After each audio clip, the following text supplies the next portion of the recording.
commencer. Je répète, bonsoir à tous. Je me nomme Marie-Linda et je fais des leçons d'Excel base et avancée.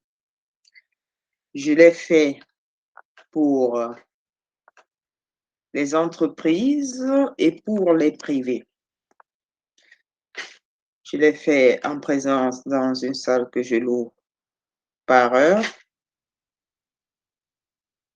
et à distance sur la plateforme Google Meet. Il suffit d'avoir un ordinateur, une bonne connexion Internet et le browser Chrome et c'est fait. Les leçons, je les vends à paquet d'au moins 20 heures et on peut s'arranger sur le prix. Je cherche des étudiants motivés. Ça rend la chose plus intéressante. Voilà. Et je fais les leçons depuis quelques jours et sans vous perdre du temps, je vais présenter. Si l'écran, vous ne le voyez pas bien, vous faites double-clic sur la vidéo et vous allez le voir plus grand. Je suis ingénieur informaticien avec un master en Big Data pour le marketing. Et mon premier projet que j'ai lancé, c'est Excel. Et mon projet futur de rêve, c'est faire dans le développement des sites web et sites e-commerce. Sans vous perdre du temps, je passerai directement, n'est-ce pas, à la vidéo. Et je voulais dire, je passerai directement à la leçon. Et aujourd'hui, je vais vous enseigner, n'est-ce pas, les bases d'Excel. Pratiquement, vous voyez le nom de phare, c'est Quick Excel, c'est une série de failles de quiz qui permettent de contrôler le niveau parce qu'il y a qui connaît Excel et qui n'a jamais touché Excel du doigt. Donc, souvent, quand je ne suis pas sûr du niveau de l'étudiant, je lui fais un test base. Et là, ça me donne une idée de comment, n'est-ce pas, approfondir la chose. OK? Donc là, nous avons les quiz pour le niveau 1, le niveau 2, d'autres quiz, n'est-ce pas, qui nous indiquent un peu, qui nous donnent une idée du niveau de l'étudiant. Voilà. Je passe directement au quiz, OK? Voilà. C'est le premier file que j'ai sélectionné. Donc, on va faire aujourd'hui avec vous les quiz de ce lien-ci. OK? Et voilà. Ce sont 20 questions et pour qu'un étudiant ait la base, il doit avoir au moins 60 à 70% de réponses justes. Sinon, le niveau n'est pas bon et il faudra recommencer le cours aux bases même, quoi. Première question. Excel est un logiciel de présentation des diapositives, un tableur, un traitement de test. Vous convenez avec moi que la première logiciel de présentation, c'est PowerPoint, traitement de test, c'est Word. Donc, Excel est un tableur. Suivant. Les fichiers Excel se terminent avec l'extension XLSX, XTeX, PPTA, Doc, XLS. Alors, c'est XLS et XLSX et XLS. Choix multiple, ça veut dire plus d'une réponse est juste. Troisième question. Un classeur est un appareil pour lisser les tables, un ensemble de feuilles de calcul. Un fichier de traitement de test, c'est un ensemble de feuilles de calcul. Quatrième question. Dans la feuille de calcul, les données sont stockées dans une cellule, en anglais une fonction. Évidemment, c'est une cellule. parce qu'en anglais, ce sont les tas qui permettent de travailler sur la cellule et ou la feuille de calcul. Donc, les données sont stockées dans une cellule. Cinquième question. Vous souhaitez sélectionner les cellules A6, A8, C6 et C8. Pour sélectionner les cellules qui ne sont pas consécutives, vous sélectionnez la première, vous appuyez CTRL et vous sélectionnez les autres. La même chose, vous le faites pour les feuilles de calcul. CTRL aussi permet de sélectionner plusieurs feuilles de calcul à sauver dans un même classeur. OK? Donc, c'est CTRL. OK?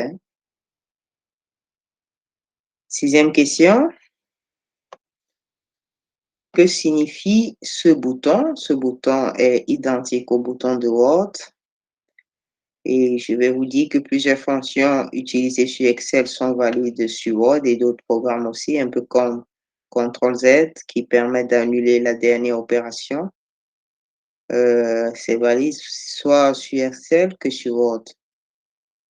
Donc, il connaît un peu Word, connaît quelques fonctions du tableau d'accueil d'Excel. Donc là, c'est fusionner les cellules choisies. OK. Que signifie le bouton mise en évidence? Aligner le texte à gauche, fusionner les cellules, comme sur Word, c'est centrer le texte. OK. Une formule de calcul commence toujours par ça, qui rate ça, doit revoir les bases Excel. Dans mes précédentes leçons, toutes les fonctions que j'ai utilisées commençaient bien sûr par égal. Je saisis un bar 4 dans la cellule standard. Le contenu affiché sera évidemment 1er avril parce que la barre, ce n'est pas la division en Excel. La division, c'est autre chose. Donc, voilà. 1er avril. Dixième question. Parmi les données suivantes saisies dans Excel, laquelle ne sera pas mémorisée? Je répète, si vous ne voyez pas l'écran en grand, si vous voyez l'écran petit, double-clic sur le A vidéo et vous la verrez en grand. OK? Parmi les données suivantes saisies dans Excel, laquelle ne sera pas prise comme un nombre? Évidemment, je dois rester dans l'appel, sinon il me coupe tout. Je vais où déjà? Je vais là. Et je reste dans l'appel. OK, je retourne aux cuisses. Parmi les données suivantes saisies dans Excel, laquelle ne sera pas prise comme un nombre? Un nombre en Excel peut bien commencer par le 0. Donc, c'est ceci qui a l'apostrophe devant. Ce n'est pas mis en Excel. Une assistante a tapé égal 4 fois 8 dans la cellule A2. Quelle est la valeur stockée dans A2? Évidemment, c'est le résultat de la fonction, donc 32. Qu'est-ce que la recopie incrémentale? La recopie incrémentale, je l'ai vu hier quand je faisais les séries de chiffres de 1 à 20. Et c'est la poignée de remplissage qui se trouve en bas de la cellule à droite. Un moyen de recherche, un copier-coller de celui qui commande de numéro automatique, c'est ceci. OK? Dans les précédentes leçons, j'ai parlé de ça. La formule égale A2 plus B2 stocké en C2 et recopié en C5 C5 contiendra la formule. Je ferai une leçon sur les références relatives, mixtes et absolues. Et là, il s'agit d'une référence mixte, donc en me déplaçant de cellules, de cellules en copiant les formules dans d'autres cellules, les références se déplacent aussi. Donc, si je me déplace en C5, je vais me déplacer. Les références A2, B2 vont se déplacer aussi jusqu'en C5. OK? Donc, ça va nous donner A5 plus B5. OK? 14e question. La formule utilisée pour calculer la somme de A2 plus B2. La première n'est pas juste parce qu'elle n'a pas l'égal. La deuxième non plus. La juste, c'est égal à 2 plus B2. OK? Quelle formule utilise-t-on pour le produit de A2 plus B2? Le point, ce n'est pas le produit. La multiplication, le X, ce n'est pas le produit, c'est l'étoile. OK? Donc, le produit, c'est ceci. Quelle formule utilise-t-on pour calculer la somme de A1, A2 jusqu'à A25? La somme, on utilise la fonction somme. A1, A25 indique les cellules de A1. A1, 2.A25 indique l'intervalle de cellules de A1 à A25. Donc, ceci est juste. Et évidemment aussi, ceci n'est pas juste, évidemment aussi ceci. A2 plus A2, puis A2, A1 plus A2 jusqu'à A3, jusqu'à A25, etc. OK? 17e question. Quelle est la valeur envoyée par la formule 3 fois 8 moins 10 divisé par 100? Pour qui a fait un peu d'algèbre, il y a la priorité. On fait d'abord la multiplication, on fait d'abord la division, ensuite la multiplication et enfin la soustraction. Dans ce cas, ça va faire 24 moins 2, donc 22. OK? Ce sont les priorités. Les priorités plus fortes s'imposent en mettant les parenthèses, mais bon, dans le cas d'espèce, on peut prendre ceci comme ça. Quel est le résultat de la formule égale min 1, 2, 3, 4 de tous ces arguments, de tous ces chiffres? Alors, le min, c'est la fonction qui renvoie le minimum de chiffres dont vous convenez avec moi que, n'est-ce pas, c'est 1. OK? Le Mars, évidemment, c'est 5. Mais dans le cas d'espèce, dans le cas pris en considération de le min, donc c'est 1. OK?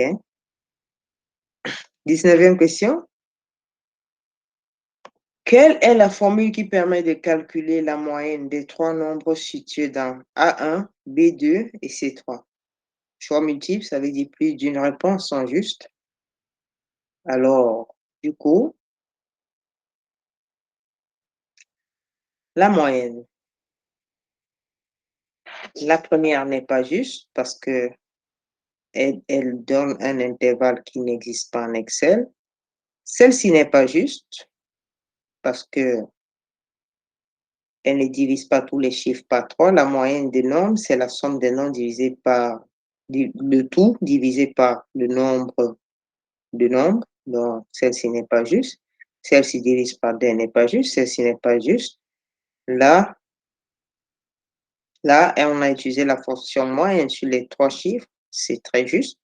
Ou bien la somme manuelle divisée par 3, ça aussi, c'est juste. OK? 20e et dernière question. Pour sélectionner les cellules contenant Bordeaux dans la colonne B, ça veut dire les cellules de B9 à B15. Le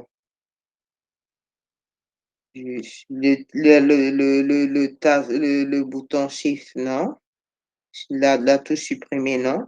Je clique sur B9 et je clique jusqu'à B1. 15, c'est ça qui est juste. OK? On envoie, on verra le résultat. Champion, nous avons 20 correctes réponses sur 20 questions. Super, super. On peut applaudir pour nous. Nous sommes braves, nous sommes bravos. Nous sommes des champions. OK?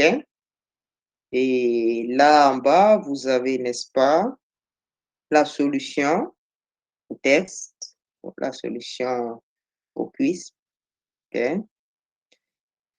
Vous avez la solution de tous les quiz, et voilà. Vous pouvez rater et après on vous dira où vous avez raté. Il n'y a pas bon, il coche juste la réponse juste sans vous dire pourquoi vous avez raté, mais ça voit déjà quelles sont les propositions justes aide, n'est-ce pas? Ceci fait, pour mes cours, j'offre, l'assistance soit pendant les cours qu'après les cours. Je je partage aussi du matériel, à lire.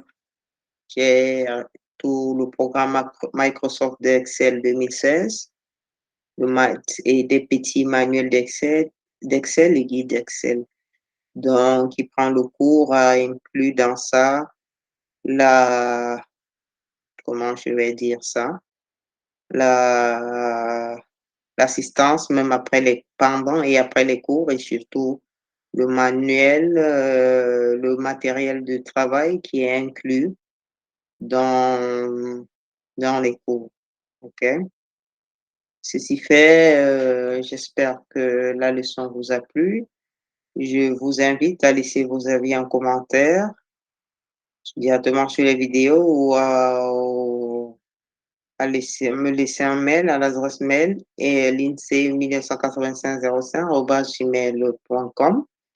Je mets toujours mon mail dans les commentaires des vidéos et la prochaine leçon,